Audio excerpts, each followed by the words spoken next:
Could we have the next person, please? And could the next person do verses 20 until 28, please?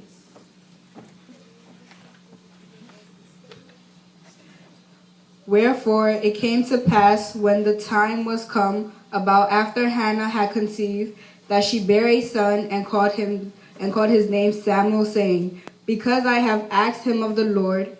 And the man Elkanah and all his house went up to offer unto the Lord the yearly sacrifice and his vow.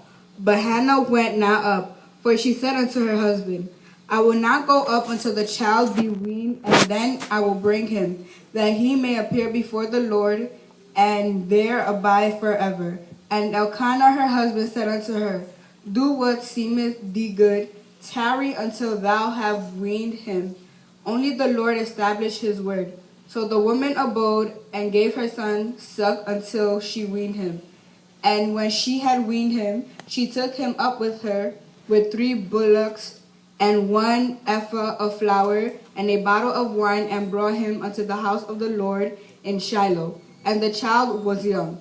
And they slew a bullock, and brought the child to Eli. And she said, O my Lord, as thy soul liveth, my Lord, I am the woman that stood by thee here, praying unto the Lord. For this child I pray, and the Lord hath given me my petition, which I asked of him. Therefore also I have lent him to the Lord. As long as he liveth, he shall be lent to the Lord, and he worshiped the Lord there. Amen. Amen. Thank you. And could we have the next person, please? So we have 2 more people. Could we have the next person?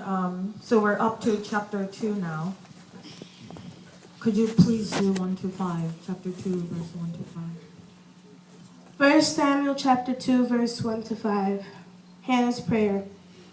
Then Hannah prayed and said, My heart rejoices in the Lord. In the Lord my horn is lifted. My mouth boasts over my enemies, for I delight in your deliverance. There is no one holy like the Lord. There is no one besides you. There is no rock like our God. Do not keep talking so proudly, or let your mouth speak such arrogance. For the Lord is a God who knows, and by him deeds are weighted. The bows of the warriors are broken, but those who stumbled are armed with strength. Those who were full hire themselves out of food, but those who were hungry hunger no more. She who was barren has borne 7 children, but she who has had many sons pines away. Amen. Amen. Thank you. And could we have the last person, please?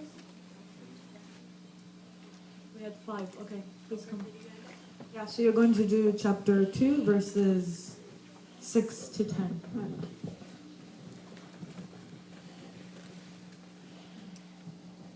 The Lord killeth and maketh alive. He bringeth down to the grave and bringeth up. The Lord maketh poor and maketh rich. He bringeth low and lifteth up. He raised up the poor out of the dust, and lifteth up the beggar from the dunghill, to set them among princes, and make them inherit the throne of glory. For the pillars of the earth are the Lord's, and he hath set the world upon them. He will keep the feet of his saints, and the wicked shall be silent in darkness, for by strength shall no man prevail. The adversaries of the Lord shall be broken to pieces. Out of heaven shall he thunder upon them. The Lord shall judge the end of the earth, and he shall give strength unto his kings, and exalt the horn of his anointed. Thank you. Thank you very much. I'm not sure who gets the mic, so it doesn't make noise. Thank you. So after reading the chapter, we've just read 1 Samuel chapter 1 and chapter 2, verses 1 to 10. What do you think leadership means to you?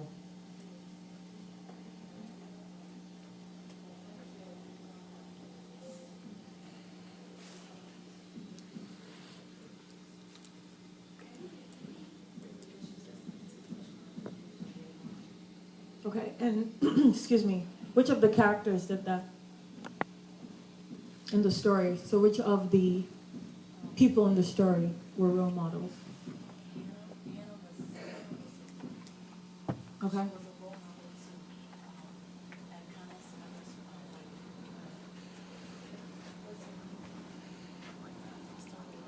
Was everyone following the story? Okay. I'm so sorry. Could someone give her the mic so we can hear her? I'm really sorry about that. I want this to be interactive. And before I tell my story, I think this is a great story when we're talking about leadership, and I'm sure there are many other stories in the Bible. But could you please say what you just said? I would say that in this story that we read of Hannah, of Elkanah's two wives, which was Hannah and Peninnah. Hannah was pretty much a leader. She was a leader in the sense that even though she did not have a child and Peninnah had conceived two sons, Hannah was still humble.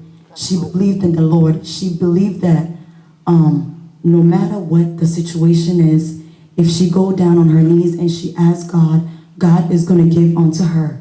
And she showed by being humble, even with the wife, the other wife being, making all these things, calling her all sorts of names. She never voiced out. She was humble.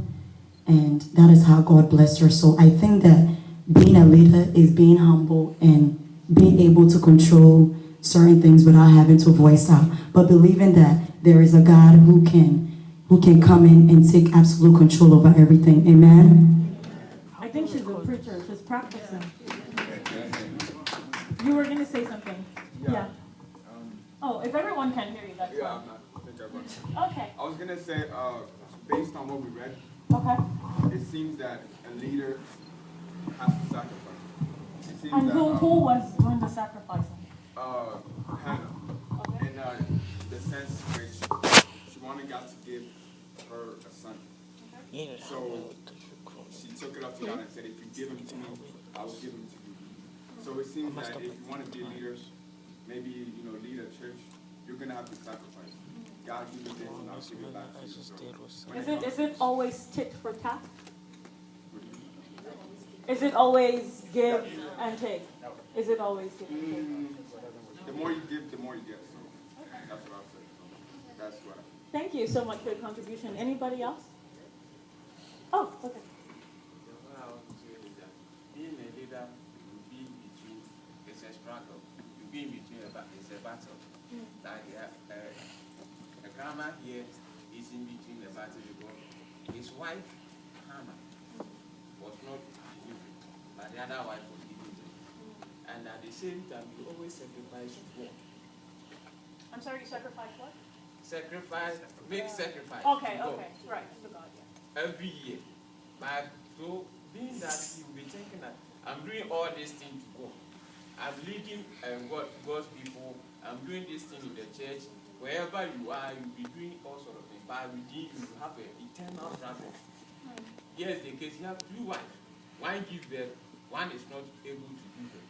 And there's another struggle. And Hannah too, when Eliah saw her, she said, why are you drunk early this morning? So being a leader, always the worst that will come to you. In fact, sometimes you don't take heart. You can't stand. But you have to be, because you choose to be a leader. So what I'm saying here is that if you want to be a leader, one, make sure you give yourself to anything that will come to you. Because either you like it or not, things you like and things that you don't like, they all come to you. And you struggle by being able to pass through these things, you become a good leader. Wow, that's really great. Thank you. Are you capturing the responses? This is great. I really like this. Oh, okay. Everybody's gonna look at me. Oh, she wants the mic. Separate your people. Good afternoon. Based on this story, I would say that a leader is one who never gives up, because in Hannah's case, she couldn't bear a child, but she never gave up and she kept praying and she got one soon because she prayed to God and God blessed her. Amen. Wow, that's a really great response. That's a really great response. So, many of you were in line with what I actually have to say. But I'd like to ask another question, and I really love your responses because I want this to be as engaging as possible, and I think that I have an opportunity to learn from you all. Why do you think that Anna was so persistent? Right? Because it shows that she's had problems over time with childbirth, not giving birth. She could have given up, right? We've established that a leader is someone that does not give up. What do you think were the characteristics she needed to develop? Or how do you think she developed her characteristics? So if we are saying that, a leader is someone that doesn't give up, how does that leader develop those skills? Just take a minute to think about it. Please. Yeah, I think that she developed that because of her environment. Her rival was always on her, giving her pressure, insulting her. That made her exist. I should move forward. I should try as much as to get my own. Maybe if the society or the environment was comfortable, she was okay, people accept me. But because always the rival was all there, the other person was on her, she decided to tell us. Possibly one response. We are also aware of the story in the Bible of the woman who kills the other woman's child because her child was dead, but she didn't do that. So how do you think she developed those skills? So we've established environment is one of the reasons how people develop